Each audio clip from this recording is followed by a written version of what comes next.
کہا جاتا ہے کہ فلاں دن آپ کے لیے بہت اچھا ہے،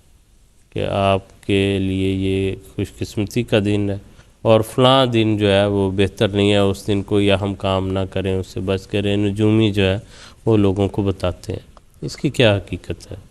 دنوں کے حوالے سے اگر ہم غور کریں کہ وہ اچھے ہوتے ہیں یا برے ہوتے ہیں، تو خدا تعالیٰ نے دن کو پیدا کیا ہے، وہ خالق ہے، اور جب اللہ تعالیٰ نے ایام کو پیدا کیا تو وہ اپنی کیفیات کے اعتبار سے برابر ہیں۔ آگے بعض اوقات بعض دن بعض لوگوں کے لیے اچھے ہو سکتے ہیں، یا بعض لوگوں کے یعنی دیکھیں ایک دن کسی کے لیے اچھا ہے، ہو سکتا ہے وہی اسی وجہ سے وہ دوسرے کے لیے برا ہو۔ مثلا ہم دیکھتے ہیں کہ قرآن کریم نے ایک موقع پر ذکر فرمایا کہ غلبت الروم فی ادنی الارض ومن بعد غلبہم سیغلبون، فرمایا کہ جو روم ہیں وہ مغلوب ہو گئے، اور عنقریب ہی کچھ عرصے کے بعد وہ پھر غالب آ جائیں گے۔ اس دن کو اللہ تعالیٰ فرماتا ہے کہ یہ وہ دن ہے جب یومئذ یفرح المؤمنون۔ اللہ تعالیٰ فی بضع سنین کا لفظ بھی آتا ہے درمیان میں، کہ چند سالوں کی بات ہے، اس کے بعد اللہ تعالیٰ مومنوں کو اس دن ایک بہت بڑی خوشی بھی دے گا۔ اب یہ ایک نسبتی امر چل رہا ہے کہ ایک طرف رومیوں کو خوشی مل رہی ہے۔ جب رومیوں کو خوشی مل رہی ہے تو اس کا مطلب یہ ہے کہ ان کے بالمقابل جو فارسی لوگ تھے ان کو نقصان پہنچ رہا ہے، وہ ہار رہے ہیں۔ اور اللہ تعالیٰ نے ایک وہاں پہ بتایا کہ وہ جو مومن ہیں وہ اس دن خوش ہوں گے۔ تو یہ مکی دور کی پیشگوئی تھی جو قرآن کریم نے کی، اور مدنی دور میں پوری ہوئی۔ یہ غزوہ بدر کا واقعہ ہے، وہ بالکل اسی دن ہوا جس دن رومیوں نے، جو عیسائی تھے اور ایک لحاظ سے خدا تعالیٰ کے اوپر ایمان رکھتے تھے، اور جو آگ پرست تھے فارس لوگ، ایرانی لوگ، ان کے اوپر ان کو ایک فتح ہوئی، تو اس لحاظ سے ایک خوشی کا دن بنا۔ تو یہ ایک نسبتی کیفیت ہے کہ ایک طرف اگر خوشی ہو رہی ہے ایک لحاظ سے، تو دوسری قوم ہو سکتا ہے اس سے نقصان اٹھا رہی ہو اسی دن میں، اسی وقت میں۔ تو اس لحاظ سے کسی ایک دن کے بارے میں یہ کہنا کہ وہ فی ذات ہی اچھا ہے یا فی ذات ہی برا ہے، وہ کیفیت نہیں ہے، بلکہ ایک ہی دن بعض لوگوں کے لیے اچھا ہو سکتا ہے، بعض لوگوں کے لیے برا ہو سکتا ہے۔ کسی کے گھر شادی ہوتی ہے، کسی کے گھر ماتم ہوتا ہے، یہ دنیا کا وتیرہ ہے، سب نے دیکھا ہے، اس میں کوئی دو کلام نہیں ہے۔ اور اس دن کو یوم الفرقان بھی کہا گیا۔ بعض ایام ایسے ہیں جن کو قرآن کریم نے اللہ تعالیٰ کے دن کے طور پہ بتایا ہے کہ وہ خدا تعالیٰ کے ایام ہیں، اور بعض ایام کو اللہ تعالیٰ نے بتایا کہ ایام النحسات ہیں، جب خدا تعالیٰ کا عذاب نازل ہوتا ہے کسی قوم کے اوپر، تو مومنوں کے لیے ایک لحاظ سے وہ خوشی کا دن بھی ہوتا ہے۔ جیسے جس دن لیکھرام قتل ہوا ہے، تو حضرت مسیح موعود علیہ السلام نے یہی فرمایا کہ ہمیں خوشی ہوتی اس بات کی کہ یہ ایمان لے آتا اور اپنی بد زبانی سے باز آ جاتا، لیکن ہمیں اس بات کی بھی خوشی ہے کہ خدا تعالیٰ کا ایک نشان ظاہر ہوا۔ اور یہی الفاظ ہم نے حضرت خلیفۃ المسیح الرابع رحمہ اللہ کی زبان مبارک سے بھی سنے، جس دن ضیاء الحق کا جو پلین کریش ہوا، اور اس وقت بھی وہ مباہلے کی ذات میں چونکہ آ کے مرا، تو ہمیں مباہلے کی پورا ہونے کی خوشی تھی، لیکن ایک جان کے ضائع ہونے کا بہرحال افسوس بھی ہوتا ہے۔ تو ایک لحاظ سے اس کے لیے وہ برا دن تھا اور ہمارے لیے وہ اچھا دن تھا۔ تو دن فی ذات ہی اپنے اندر نہ کوئی برائی رکھتا ہے نہ کوئی اچھائی رکھتا ہے، بلکہ نسبتی امر ہے کہ ہو سکتا ہے کسی کے لیے وہ دن اچھا ہو، کسی کے لیے برا ہو، اور اس چیز کو قرآن کریم نے بھی واضح طور پر بیان کیا ہے۔ لیکن یہ جو نجومی بیان کرتے ہیں کہ یہ دن آپ کے لیے اچھا ہے، یہ دن آپ کے لیے نہیں اچھا، تو اس میں بنیادی طور پر ان کے علم کی اساس کوئی نہیں ہے، وہ اٹکل پچو باتیں ہیں، اور جب تک کسی علم کی اساس نہ ہو اس کے اوپر بنا کر کے انسان اپنے کام چھوڑ دے یا اپنے کام شروع کر دے تو وہ ہزیمت اٹھاتا ہے اور نقصان اٹھاتا ہے۔ تو اس قسم کی کیفیات سے بچنا چاہیے، ورنہ باقی یہ ہے کہ دنوں کی جو ترتیب ہے، یا بعض دن اچھے ہو سکتے ہیں بعض حوالے سے، بعض دن یعنی ان سے کم تر ہو سکتے ہیں، اس کی کیفیت آپ یہ سمجھ سکتے ہیں۔ مثلا حضور صلی اللہ علیہ وسلم نے جیسے بیان فرمایا کہ پیر اور جمعرات کو روزہ رکھا کرو، اس کی وجہ حضرت صلی اللہ علیہ وسلم نے کیا فرمائی، کیا بیان فرمائی کہ یہ وہ دن ہے جب خدا تعالیٰ کے سامنے انسان کے اعمال پیش کیے جاتے ہیں۔ تو اگر انسان نے اس دن روزہ رکھا ہو تو اس حوالے سے اس کی وہ اچھے اعمال خدا تعالیٰ کے سامنے پیش ہو رہے ہوں گے، تو اس کا جو درجات ہیں وہ بلند ہوں گے۔ اسی طرح جمعہ کا دن ہے، اس کی ایک اپنی فضیلت ہے۔ اس دن چونکہ جمعہ کی نماز آتی ہے اور مومن بھائی جو ہیں وہ آپس میں اکٹھے ہو کر ملتے ہیں، ایک دوسرے کا حال احوال بھی ان کو پتہ چلتا ہے، اور ایک معاشرتی طور پر مل بیٹھنے کا دن ہے۔ خدا تعالیٰ کی اجتماعی طور پر سارے لوگ جو ایک شہر کے ہیں یا ایک علاقے کے ہیں، ایک محلے کے ہیں، وہ اکٹھے ہو کر عبادت کرتے ہیں۔ تو اس حوالے سے اس دن کی اہمیت اور افادیت بہرحال اپنے طور پہ بڑھتی ہے، لیکن اس کے باوجود ہم یہ نہیں کہہ سکتے کہ یہ دن چونکہ جمعہ کا دن ہے تو اس لیے اس میں کسی کی دن قسمت اچھی ہو جائے گی، اور دوسرا دن جو جمعہ کا نہیں ہے اس میں کسی کی قسمت جو ہے وہ خراب ہو سکتی ہے۔ اچھے ہونے کے پہلو کو اس حد تک تو لیا جا سکتا ہے کہ اللہ تعالیٰ نے جن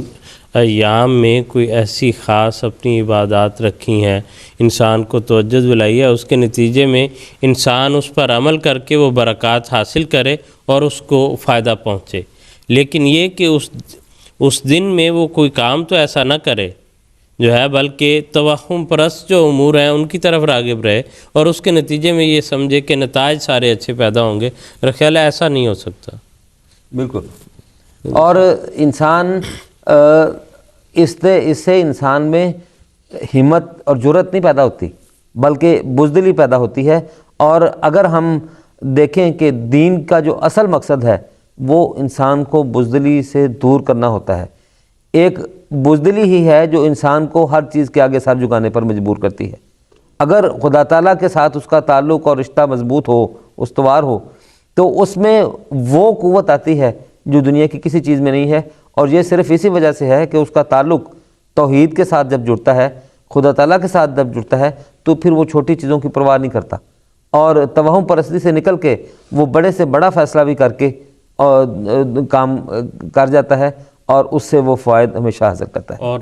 اس کا نتیجہ یہ ہوتا ہے کہ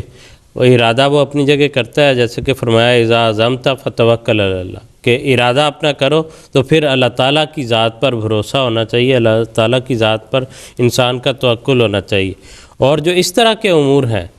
کہ جن سے ایسے علوم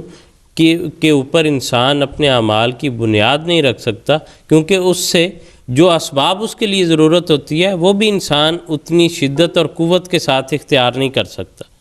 اگر کسی ظنی علم پر بنیاد ہوگی تو انسان کو اپنے کام میں نتائج پیدا کرنے کے لیے جو کوشش اور محنت درکار ہے وہ اس پر اس طرح عمل پیرا نہیں ہو سکتا۔ اور پھر توہم پرستی کا یہ بھی نتیجہ اسی لیے جو مشرک ہیں ان کے ہاں چونکہ ہر بات میں ایک قسم کا توہم ہے اور مختلف امور کی پوجا کی جاتی ہے، اور اللہ تعالیٰ کی ایک ذات تو موجود نہیں جس کو ہر چیز کا منبع سمجھا جائے، جس کو ہر چیز پر قادر سمجھا جائے۔ یہ واقعہ ملتا ہے کہ ایران کے ایک بادشاہ کے دربار میں جو ہے مسلمان گئے اور اس کو جا کے دعوت دی اسلام کی، اور اس کو جو ہے کہا کہ تم یہ اسلام قبول کرو اور اپنی رعایا جو ہے اس پر ظلم نہ کرو، اور جو ہے ہم امن سے رہ سکتے ہیں، وگرنہ اگر اللہ تعالیٰ کے دین کو تم روکنے کی کوشش کرو گے تو پھر اس کے لیے جو عملی جہاد ہے وہ بھی ہوگا۔ تو اس نے جواباً یہ کہا کہ میں یہ مٹی لو، تم میرے ملک سے جو ہے اس میں سے کچھ بھی حاصل نہ کر سکو گے۔ تو انہوں نے کہا تم نے، وہ صحابی جو انہوں نے کہا تم نے یہ اپنی مٹی جو ہے اپنی زمین ملک ہمارے حوالے کر دیا ہے۔ تو اس وہم کے ساتھ جو ہے اس پر بہت برا اثر پڑا تھا اس بادشاہ پر، کیونکہ مشرکانہ عقائد تھے، کوئی جو ہے ایسی توحید کی کوئی بنیاد نہیں ہے، کسی ذات پر کامل ذات کے اوپر یقین نہیں ہے، تو اس کے نتیجے میں اس کو ایسے توہمات جو ہیں اس کے ذہن میں جنم لینا شروع ہو گئے۔ تو یہ ساری باتیں جو ہیں جو ابھی ہم بیان کر رہے ہیں، جس پر ہم گفتگو کر رہے ہیں کہ اللہ تعالیٰ کی ذات پر انسان کو بھروسہ ہونا چاہیے۔ اللہ تعالیٰ جو ہے وہ تمام فوائد انسان کے لیے پیدا کرتا ہے، تمام برکات جو ہیں وہ اللہ تعالیٰ کی طرف سے نازل ہوتی ہیں۔ کوئی دن ایسے جن کو اللہ تعالیٰ نے اپنی خاص جو ہے مہربانی سے کسی نسبت سے برکت دی ہے، تو انسان کو اس میں عمل کرنے سے برکت حاصل ہو سکتی ہے. لیکن بطور دن کے کسی چیز کا، کسی دن کا منحوس ہونا جو ہے اپنی ذات میں، نہ تو قرآن کریم میں اس کی کوئی سند ملتی ہے. اور سب سے زیادہ جو ہے اگر دیکھا جائے تو بابرکت وہ دن ہے جب آن حضور صلی اللہ علیہ وسلم کی بعثت ہوئی. لیکن اگر ہم دیکھیں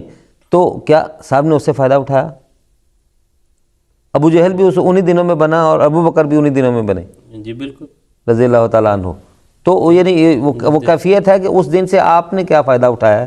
وہ آپ کے ساتھ، ذات کے ساتھ جو وابستہ چیزیں ہیں، اگر آپ تو وہ پرستی کو چھوڑیں گے تو اس سے فائدہ اٹھائیں گے. ورنہ اگر ان ایام کے چکر میں پڑے تو کام تو بندہ کرتا نہیں ایسا، اور ہمت اس کی ٹوٹ جاتی ہے، اور اس بنا پہ وہ کسی دوسرے کو مورد الزام نہیں قرار دے سکتا. پھر یہ اس کا اپنی توہم پرستی ہے اور بد عقیدگی ہے جو اس کی راہ میں حائل ہو کر اس کو ترقیات سے روکتی ہے. اس کا دن کے برے ہونے سے یا اچھے ہونے سے کوئی تعلق یعنی نہیں. دن یا جگہ جو ہے ان کو اس حد تک نسبت تو ہو سکتی ہے کہ اگر اس میں کوئی اچھائی کرنی ہے، کوئی جو ہے اچھا وجود وہاں رہتا ہے، اس کی برکتیں حاصل ہونا جو ہے وہ تو حاصل ہو سکتی ہیں. لیکن یہ کہنا کہ اس کے نتیجے میں کوئی نحوست پیدا ہو جاتی ہے وہاں پر اس وقت میں کوئی ایسی نحوست ہے، اس کا ہمیں کوئی ایسا جو اسلامی تعلیمات ہیں ان میں کوئی ایسا وجود جو ہے وہ نہیں ملتا. خاصا آپ کچھ کہنا چاہتے میں عرض کرنے لگا تھا کہ جو آپ بات کر رہے تھے کہ بعض دن ایسے ہوتے ہیں کہ ان میں ان ایسے واقعات کی وجہ سے ان کی ایک مقام، ایک مرتبہ مل جاتا ہے اور ان کی ایک برکت قائم ہو جاتی ہے. حضرت اقدس محمد مصطفیٰ صلی اللہ علیہ وسلم جب رمضان جب تک فرض نہیں ہوا تو حضور بڑی باقاعدگی سے یوم عاشوراء کا روزہ رکھا کرتے تھے، اور اس کی وجہ یہ تھی کہ حضور فرماتے ہیں، حدیث میں آتا ہے کہ اس لیے حضور روزہ رکھتے تھے، شکرانے کا روزہ تھا کہ اس دن اللہ تعالیٰ نے حضرت موسیٰ اور آپ کی قوم کو فرعون سے نجات عطا کی تھی. اب وہی بات جو داؤد صاحب نے کی ہے کہ اس دن اللہ تعالیٰ نے وہ دن حضرت موسیٰ اور آپ کی قوم بنی اسرائیل کے لیے تو بڑا بابرکت دن تھا. اس دن انہیں نجات ملی، اور فرعون اور اس کے ساتھیوں کے لیے وہ بڑا بے برکتی کا دن تھا، کیونکہ اس میں وہ ناکام و نامراد ہوا، اس کا پورا لشکر ڈوب گیا. تو یہ لیکن حضور صلی اللہ علیہ وسلم اس دن کو ہمیشہ یاد رکھتے تھے، اور اس دن وہ ایک نیکی کے کام کی خاطر ایک روزے کی، شکرانے کا روزہ حضور رکھا کرتے. جی بالکل ٹھیک، بالکل ٹھیک ہے. خان صاحب بہت شکریہ آپ دونوں بزرگان کا